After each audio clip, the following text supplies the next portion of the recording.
ডুমুরিয়ায় গণসংযোগকারী উপজেলা চেয়ারম্যান প্রার্থী মোহাম্মদ আজকর বিশ্বাস তারা বলেছেন, খুলনার খাদ্য ভাণ্ডার খ্যাত ডুমুরিয়ায় কৃষকদের উৎপাদিত খাদ্যশস্য উপযুক্ত মূল্য নিশ্চিতকরণে কার্যকরী উদ্যোগ নেব। প্রয়োজনে রাজধানীর সাথে ডুমুরিয়ার কৃষকদের উৎপাদিত খাদ্যশস্যের সহজ পরিবহন সৃষ্টির চেষ্টা করব। আমি কথা নই, কাজে বিশ্বাসী। আমার মোটরসাইকেল প্রতীকে ভোট দিয়ে জয়যুক্ত করুন। ডুমুরিয়াবাসীর অতন্ত্র প্রহরী হিসেবে আমাকে নিযুক্ত করুন। আমি ডুমুরিয়ার মা মাটি মানুষের ভাগ্যোন্নয়নে কাজ করতে এসেছি।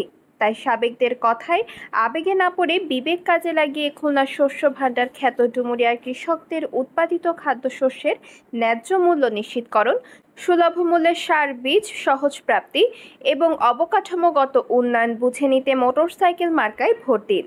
মঙ্গলবার ডুমুরিয়া উপজেলা শরফপুর ইউনিয়নের বনিয়াখালী বাজারে পথসভা এবং বিভিন্ন এলাকায় উঠান বৈঠকে উপজেলা চেয়ারম্যান প্রার্থী মোহাম্মদ আজকর বিশ্বাস তারা এসব কথা বলেন। বিকেল থেকে রাত অবধি তার মোটরসাইকেল প্রতীক নিয়ে ভোটারদের দ্বারে দ্বারে যান তিনি।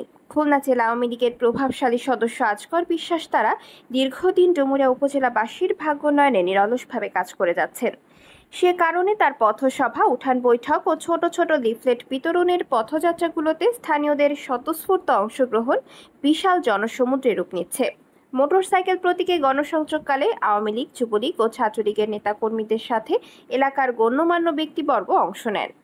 আমরা ঐক্যবদ্ধ শরফপুর ইউনিয়নবাসী আগামী 29 তারিখ নির্বাচনে মোটরসাইকেল প্রতীকে আমরা ভোট দিয়ে ব্যালটের মাধ্যমে প্রমাণ করবো যে আমরা শরফপুরবাসী ঐক্যবদ্ধ। আজকে এই ডুমুরিয়া উপজেলা মাদক মুক্ত নয়, মাদক আসক্ত হয়েছে। আমরা আগামী 29 তারিখে নির্বাচনের মাধ্যমে এই মাদক মুক্ত উপজেলা সৃষ্টি করতে চাই। আগামী 29 মেতে যাতে আমরা মোটরসাইকেল মার্কায় বিপুল ভোটের মাধ্যমে এই ইউনিয়ন থেকে বিজয় করতে পারি।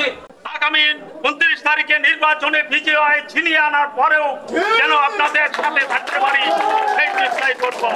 আমার মনে হয় আপনারা আমার চেয়ে বেশি ভালোবেসে ফেলেছেন মোটরসাইকেলকে, না হলে এত গরমে এত কষ্ট করতেন না। আগামী 29 তারিখে আমরা বিজয়ের মালা পরে বানিয়াখালী বাজারে ঘুরবো ইনশাআল্লাহ তাআলা।